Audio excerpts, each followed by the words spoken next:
ഇതാണ് ബെത്ലഹേമോ? അതാണ് star magic. ഇതാണോ കാലിത്തൊഴുത്ത്? കാശ്മീരാണോ ഇത്? അത് ഫിൻലൻഡ് ആണോ? എന്തൊരു രസമായി. ക്രിസ്മസ് ഇവിടെയാണ് മക്കളെ, ക്രിസ്മസ് ഇവിടെയാണ്. അതുകൊണ്ടല്ലേ വീട്ടിലെ സെലിബ്രേറ്റ് ചെയ്യാൻ സമ്മതിക്കാതെ നമ്മൾ സ്റ്റാർ മാജിക്കിലേക്ക് വിളിച്ചത്. എന്തായാലും കറക്റ്റ് സമയത്ത് എനിക്ക് ഇവിടെ ഇൻട്രൊഡക്ഷൻ തരേണ്ട ആവശ്യമില്ല, കാരണം ഇതിനു മുമ്പും ഞാൻ 2-3 പ്രാവശ്യം ഫാമിലി ആയി. അപ്പൊ സ്റ്റാർ മാജിക് എന്ന് പറഞ്ഞു കഴിഞ്ഞാൽ എപ്പോഴും എനിക്ക് എന്താ പറയാ, ഒരു ജനരോഷമാണ്. സോറി, ജനവികാരം. നേരത്തെ പറഞ്ഞു ചെറിയൊരു വ്യത്യാസം, ചെറിയൊരു അർത്ഥം ഒന്ന് അങ്ങോട്ടോ ഇങ്ങോട്ടോ ഒന്ന് മാറി. അതെ, അപ്പൊ ആ അർത്ഥവത്തായിട്ടുള്ള നമ്മുടെ പ്രേക്ഷകർക്ക് മനസ്സിലാവുന്ന രീതിയിൽ അവരെ രോഷം കൊള്ളിക്കാത്ത രീതിയിൽ ഒരു ക്രിസ്മസ് വിഷസ്. പിന്നെ ഈ പാട്ടുണ്ടല്ലോ, കാലാകാലങ്ങളെ ഇപ്പൊ ഓണം വന്നു കഴിഞ്ഞാൽ നമ്മൾ അപ്പൊ തന്നെ സ്ഥിര ഉത്രാട പൂനിലാവേ എന്നൊക്കെ പറഞ്ഞ് എടുക്കുന്ന പോലെ വേറൊരു പാട്ടുണ്ട്, ഭയങ്കര അതിനേക്കാളും വലിയൊരു പാട്ടുണ്ട്, ഉത്രാട പൂനിലാവേ എന്ന് പറഞ്ഞു. ക്രിസ്മസ് എന്ന് പറഞ്ഞുണ്ടല്ലോ, ക്രിസ്മസ് വന്ന യഹൂദയായിലെന്ന് കേൾക്കുമ്പോ അത് ദാസാറുടെ ആ ഒരു ശബ്ദത്തിലൊന്ന് കേൾക്കുമ്പോ അത് ഇനി എത്ര കൊല്ലം കഴിഞ്ഞാലും എത്ര ക്രിസ്മസ് ഉണ്ടെങ്കിലും ഇത് ഒരു സംഭവം തന്നെ എവർഗ്രീൻ പാട്ടാണ്. പാട്ടിന്റെ അർത്ഥം ഇവിടെ ഉള്ള ആർക്കും മനസ്സിലായില്ലല്ലോ. അല്ലല്ല, അത് അവരുടെ കാര്യം, പ്രേക്ഷകർക്ക് മനസ്സിലായിട്ടുണ്ട്. എന്തായാലും ക്രിസ്മസ് വിഷസ് നമുക്ക് തുടങ്ങാം. എല്ലാവർക്കും എന്താ പറയാ, ആഘോഷിക്കാൻ പറ്റുന്ന സാഹചര്യം വീട്ടിലുണ്ടെങ്കിൽ എന്താ പറയാ, കാണാൻ വിറ്റ് ഓണം ഉണ്ണണം എന്ന് പറയുന്ന പോലെ തന്നെയാണ് എല്ലാ ആഘോഷങ്ങളും. നമുക്കറിയാൻ പറ്റില്ല നമ്മുടെ ലൈഫിൽ, നമ്മുടെ ഫാമിലിയിൽ എന്തൊക്കെ ചില ആഘോഷങ്ങൾ നമുക്ക് പറ്റില്ല എന്ന് പറഞ്ഞാലും നമ്മുടെ വീട്ടിൽ അതിനുള്ള സാഹചര്യം, നമ്മുടെ ജീവിതത്തിൽ അങ്ങനെ സന്തോഷം ഉള്ള ഒരു സമയമാണോ അത് ഗംഭീരമായിട്ട് ആഘോഷിച്ചോണം. ചേച്ചി നമുക്കായിട്ടൊരു സോങ് തന്നു, നല്ലൊരു വിശ്വസം ഒരു ഗിഫ്റ്റ് ആയിട്ട് തന്ന സ്ഥിതിക്ക് വന്ന ഉടനെ തന്നെ എങ്ങനെ ക്രിസ്മസിന് വന്നിട്ട് കഴിഞ്ഞ ദിവസം കണ്ട ഒരു ക്രിസ്മസ് സിനിമയിലെ ചില ഒരു കാര്യം പെട്ടെന്ന് ഓർത്തുപോയി.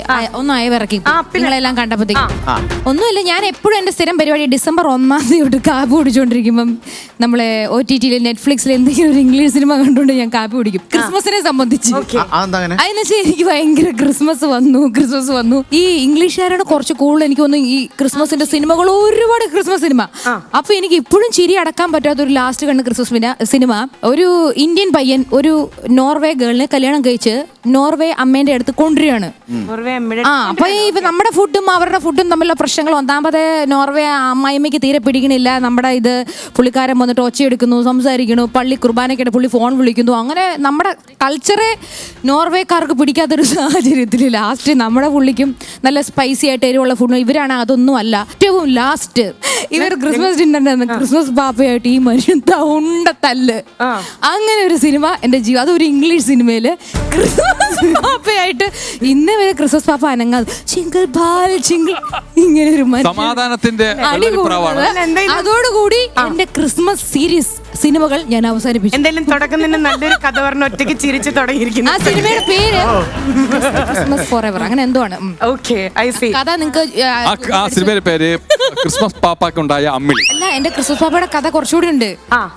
അതെന്താ ക്രിസ്മസ് പാപ്പ ചുമ്മാ ഒന്ന് തല്ലു പിടിക്കേണ്ട കാര്യമില്ലല്ലോ. പിന്നെയാണ് എനിക്ക് മനസ്സിലായത് സാന്റാക്ലോസിന്റെ മറ്റേ ഇത് മാറ്റിയപ്പോഴാണ് ഇത് പുള്ളി കെട്ടാൻ പോകുന്ന പെണ്ണിന്റെ പഴയ ലൈനായിരുന്നു ക്രിസ്മസ് പാപ്പയായിട്ട് വന്നത്.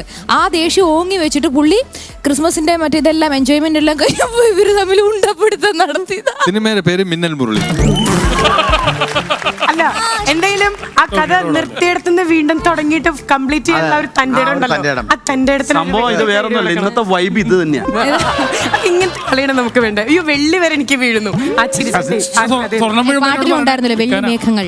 അതുപോലെ അസീസ് ഭായ് ഗംഭീര ഒരു ഷെയ്ക്കാൻഡ് കൊടുക്കാണ്ടിരിക്കാൻ വയ്യ. ഞാൻ ഓർത്തു നിങ്ങൾ ഉയരങ്ങളിൽ നിന്ന് ഉയരങ്ങളോട്ട് പോയിട്ട് കാല് കുത്താൻ മറന്നുപോയി നടക്കുന്ന ഒരു പക്ഷേ കാല് കുത്തിയാൽ അത് ഇവിടെ കുത്തുള്ളൂ അല്ലേ? അത് കലക്കിയിട്ടോ മമ്മൂക്കയുടെ കൂടെ അങ്ങനെ ഒരു റോള്. അങ്ങനെ പറന്ന് ഇന്ന് കാല് കുത്തിയിട്ടേ ഉള്ളൂ. അതെ, മറന്നിരിക്കുന്നു. അതെ.